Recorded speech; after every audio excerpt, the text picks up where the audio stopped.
সিলেট টেস্টে ব্যর্থতার পর এবার চট্টগ্রামে ঘুরে দাঁড়ানোর লক্ষ্যে কাল মাঠে নামছে বাংলাদেশ। জিম্বাবুয়ের বিপক্ষে টাইগারদের দ্বিতীয় টেস্ট শুরু সকাল 10টায়। এই ম্যাচে বাংলাদেশ দলে একাধিক পরিবর্তনের সম্ভাবনা রয়েছে। এই ম্যাচে বাড়তি একজন বোলার নিয়ে খেলতে পারে বাংলাদেশ। উইকেট ও কন্ডিশন বিবেচনায় বাড়ানো হতে পারে একজন spinner.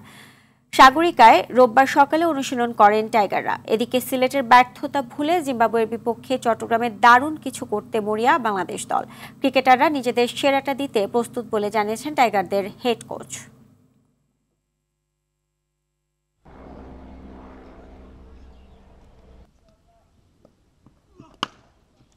I wouldn't say we lost some strength. We lost pace because সিলেটের ব্যর্থতা ভুলে চট্টগ্রামে ঘুরে দাঁড়াতে চাই। আমরা ভালো ক্রিকেট খেলবো। এখানে ক্রিকেটাররা ভালো করতে মুখিয়ে আছে। দলে পরিবর্তন আসতে পারে, সেক্ষেত্রে বোলার অন্তর্ভুক্তির সম্ভাবনা বেশি।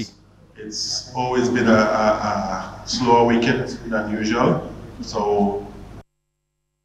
জিম্বাবুয়ের বিপক্ষে সিরিজের দ্বিতীয় টেস্টের প্রস্তুতি খবর জানাতে চট্টগ্রাম থেকে সরাসরি যোগ দিচ্ছেন সহকর্মী রাফি আমিন।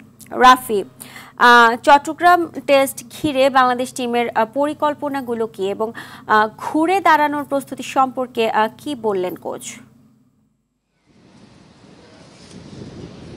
ধন্যবাদ সুজানা। যেমনটা আসলে বলছিলেন, প্রথম একটু বলি চট্টগ্রামের ওয়েদার আপডেটটা প্রচুর পরিমাণের গরম, এবং এই গরমটা যেন আসলে বর্তমানে ক্রিকেট ভক্তদের যে আসলে মানসিক বর্তমান অবস্থা সেটাই। কারণ সিলেট টেস্টে এরকম একটা পরাজয়ের পর ভক্তরা স্বাভাবিক থাকবে না, এটা একটা সাধারণ ব্যাপার। তবে আজকে ম্যাচকে সামনে রেখে সংবাদ সম্মেলনে যখন কোচ ফিল সিমন্স আসলেন, তিনি তখন কিন্তু বললেন যে দর্শকদের একটু ধৈর্য ধরতে, অর্থাৎ যে পরিবর্তনের আভাস তারা দিয়ে আসছিলেন নাজমুল হাসান শান্ত থেকে শুরু করে কোচ ফিল সিমন্স, যে বলছিলেন যে টেস্ট খেলার যে একটা ধারা রয়েছে সেটা যে আসলে পরিবর্তন, একটা কালচার আসলে তৈরি করতে চায়। সেই কালচার তৈরি করার দিক থেকে কিন্তু তারা বলছে যে আরেকটু সময় ধৈর্য ধরতে।